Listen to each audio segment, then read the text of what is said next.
Lo único peor que un fandom tóxico es otro fandom más tóxico. Y si ya de por sí es malo ver a tu ídolo como un dios, ¿qué pasa cuando el ídolo es de hecho un dios?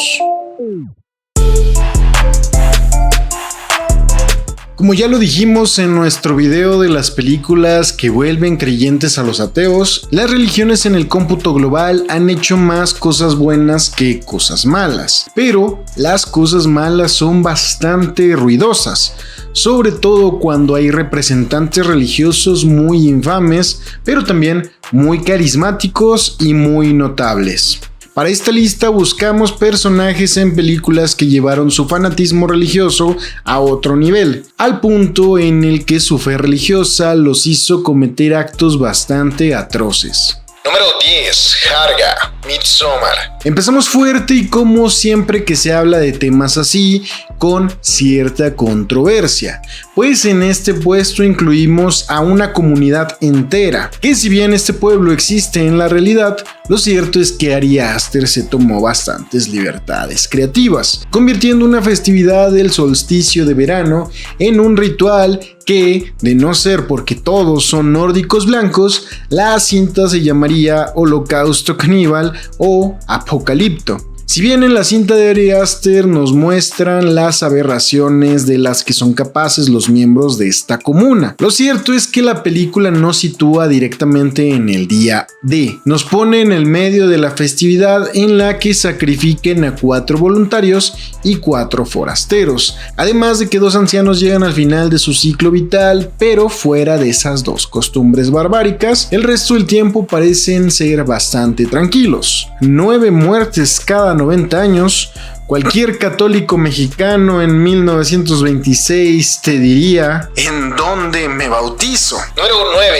Louis Schweitzer, Last Exorcism. Quizá es un poco dudosa la inclusión de este personaje en la lista porque finalmente, con todo y su Antiguo Testamento, spoiler en bicicleta, tuvo la razón. Louis es padre de Neil y Caleb Schweitzer, además de haber enviudado, evento que le reforzó su fe de una forma no tan sana y a su vez, literal y figurativamente hablando, encadenó a sus hijos a un fanatismo tan tóxico que incluso los pastores del pueblo le decían que le bajara a su grado de alucín. Y justo como consideraba demasiado laxos los métodos de enseñanza de la iglesia y de la escuela cristiana en la que llevaba a sus hijos, decidió educarlos en casa, bajo todo el yugo del dios abrámico original: violencia, gritos, manipulación, aislamiento, y si no fuera porque al final su hija resultó sí estar poseída y que legítimamente había una secta satánica buscando utilizarla para engendrar al anticristo, sus prácticas y sus acciones lo habrían convertido en el villano de esta cinta totalmente. Número 8. Margaret White, Carrie. No nos salimos del campo semántico de los padres horribles, pues en este caso tenemos a la madre de la niña que tuvo la peor pubertad posible. La madre de Carrie tenía un fanatismo religioso tan potente que algo tan natural como una menstruación desató todos sus prejuicios y su enojo, siendo aún más cruel y severa con su hija, a quien ya tenía traumatizada y completamente alejada de la sociedad. No se puede dudar que gran parte de los problemas que tenía Carrie para socializar se deben a que no contaba con un apoyo maternal mínimamente adecuado, además de que las ideas de ser una pecadora que su madre tanto le repetía la volvieron un tanto paranoica. Ya se la saben, papás, no se pasen de lanza con la formación religiosa o sus hijos terminarán siendo como Carrie o como Eduardo Verástegui, lo que se les haga peor. Número 7. William, The Witch. Y cerrando esta triada de padres horribles que arrastraron a sus hijos a creencias enfermizas y terminaron muriendo a manos del monstruo dentro de sus hijos. Sí, es bastante casualidad en los 3 casos. William, el padre de Thomasin, Caleb, otra casualidad, y los gemelos, spoiler, No contamos al bebé porque pues no dura mucho en la película. ¿Y por dónde empezamos? Literalmente lo corrieron de una comuna por ser demasiado radical. Imagínense que en Midsommar alguien dijera en jarga: no hombre, tuvimos que correr a un don porque andaba bien alucinado con creencias bien retrógradas y peligrosas. Pues ese era William. Sabes que tus modos de crianza no son los adecuados cuando tienes una hija que quiere escaparse, un hijo con pensamientos incestuosos y a dos gemelos que a sus máximos 7 años ya son satánicos. Casi parece una familia tradicional panista de Nuevo León. Saludos a la gente de Nuevo León. Hay marcadas diferencias entre los hijos criados por padres liberales y los hijos criados por padres ultraconservadores. Número 6. Silas, de Da Vinci Code. No podría faltar algún personaje del Código Da Vinci. Y si bien la saga tiene villanos bastante más peligrosos y que les complicaron bastante más las cosas a los protagonistas y al mundo entero, lo cierto es que fueron utilitarios, calculadores y maquiavélicos, a diferencia del personaje interpretado por Paul Bettany. Neta, qué buen actor es Paul Bettany y no está tan bien reconocido como debería. Este mártir que fue criado para expiar sus pecados y su culpa a partir del sufrimiento y el castigo autoinfligido, fue cínicamente utilizado por líderes religiosos prácticamente en forma de sicario. Buscaba y cazaba a quienes sus líderes religiosos se lo indicaban y literalmente dedicaba cuerpo y alma a cumplir sus misiones. Un fanático religioso peligroso para él mismo y para quienes se metan con la iglesia. Número 5.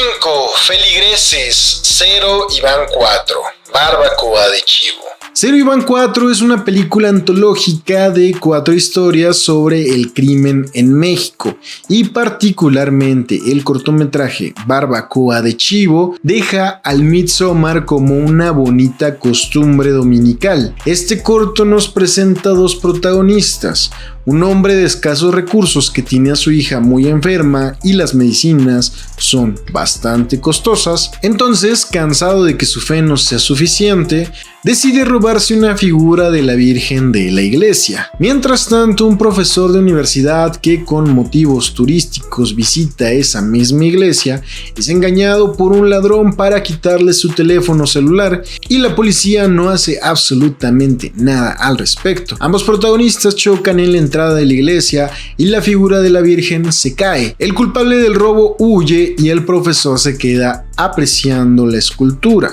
El sacerdote de la iglesia lo ve con la Virgen en las manos y lo culpa de sacrilegio, a lo que rápidamente se congrega un tumulto de gente a señalarlo y castigarlo con golpes y torturas hasta el punto de quererlo colgar del cuello por el crimen de robarse una figura de cerámica. Y además ni siquiera había sido él.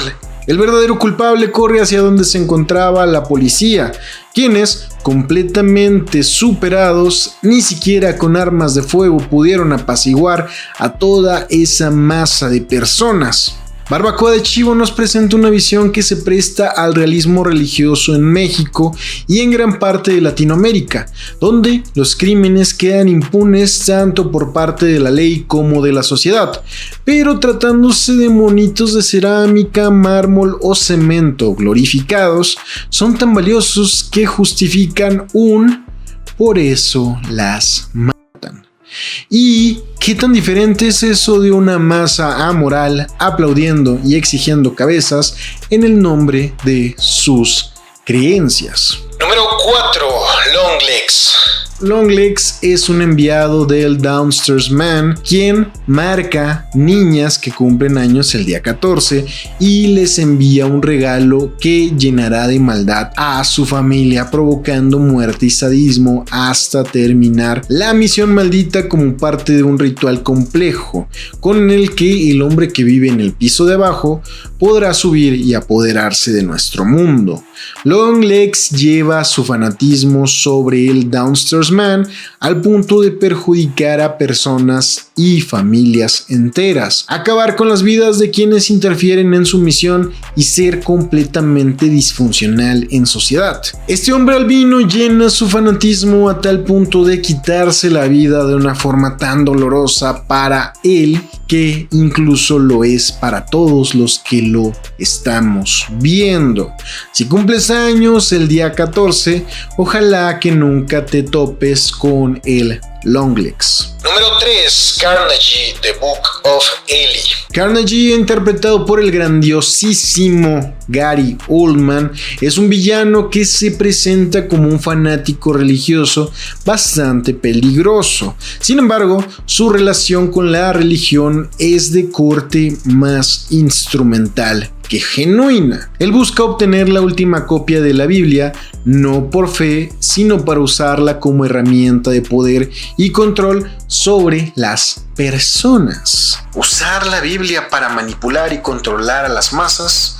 No me lo puedo creer, es completamente increíble. Carnage entiende que tras el apocalipsis la gente busca sentido y dirección en un mundo caótico. Así como después de una guerra, o de un mal gobierno, o de un terremoto, o de una marcha gay, son muy versátiles las problemáticas que te resuelve una religión.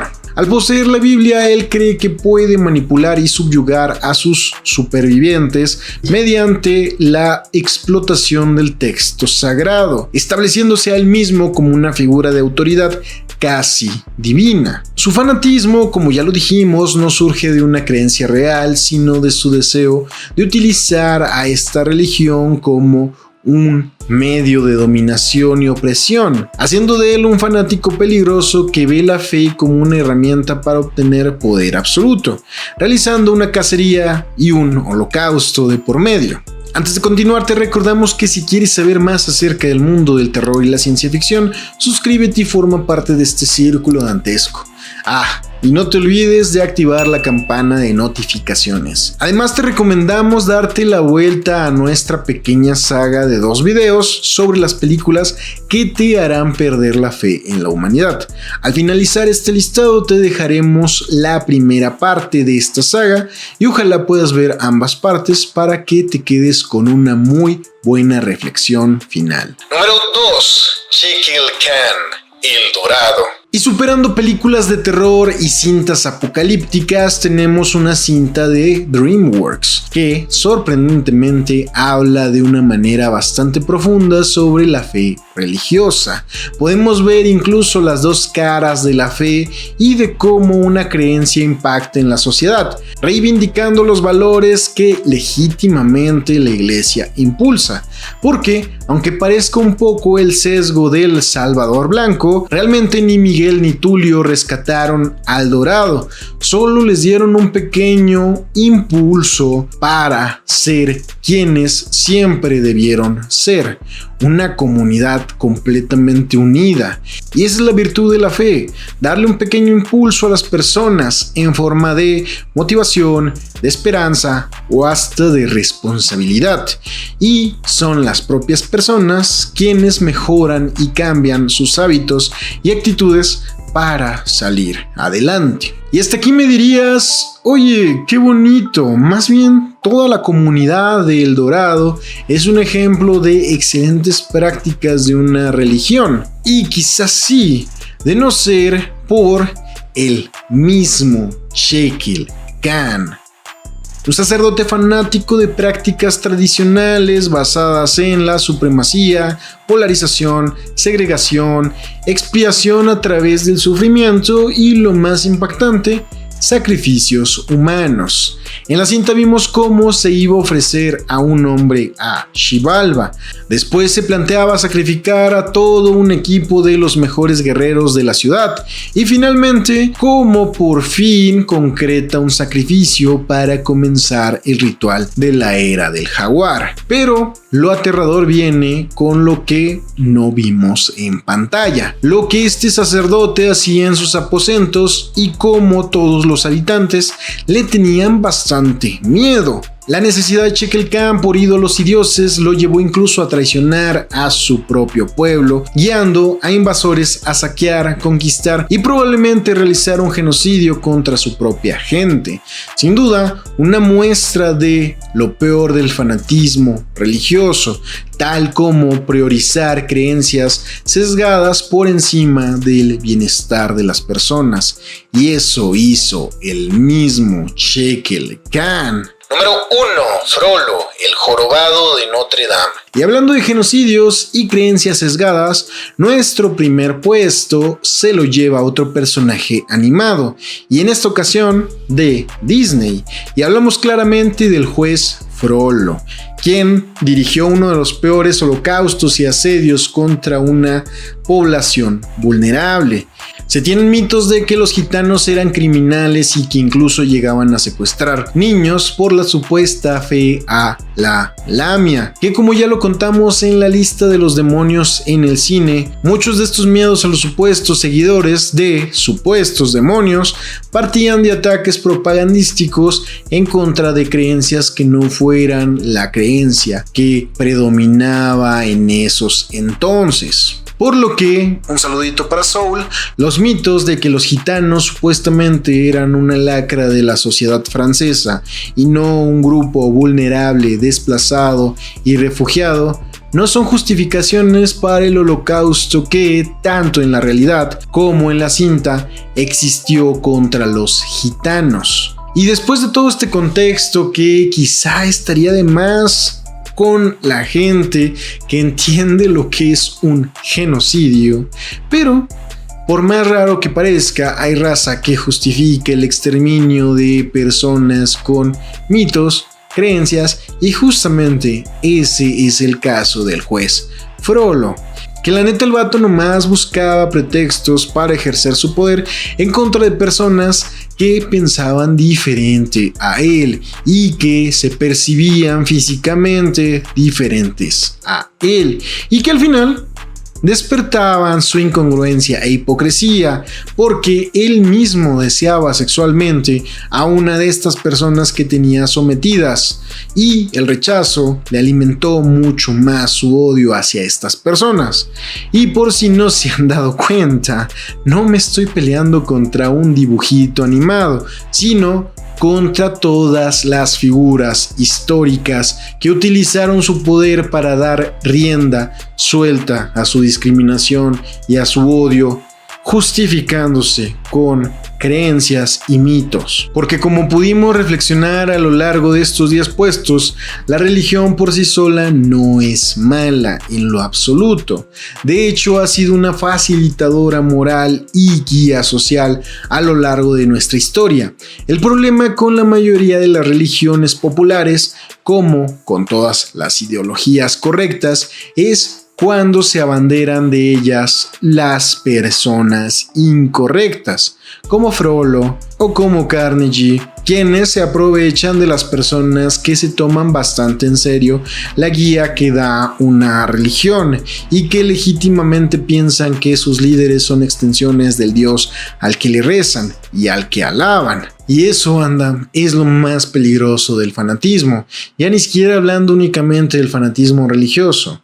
El fanatismo cuando dejas de lado el bienestar tanto propio como de tu entorno y de la sociedad en general, justificándote en incluso hasta malas interpretaciones de un libro demasiado antiguo que no se puede medir con la moral del presente, y que al existir una libertad de culto ni siquiera se puede discutir libremente ni poner en tela de juicio. No caigamos en estos sesgos discriminativos o violentos, ni defendamos a figuras manipulativas. Llevémonosla tranqui, con criterio, priorizando lo que de verdad importa en una cultura: las personas.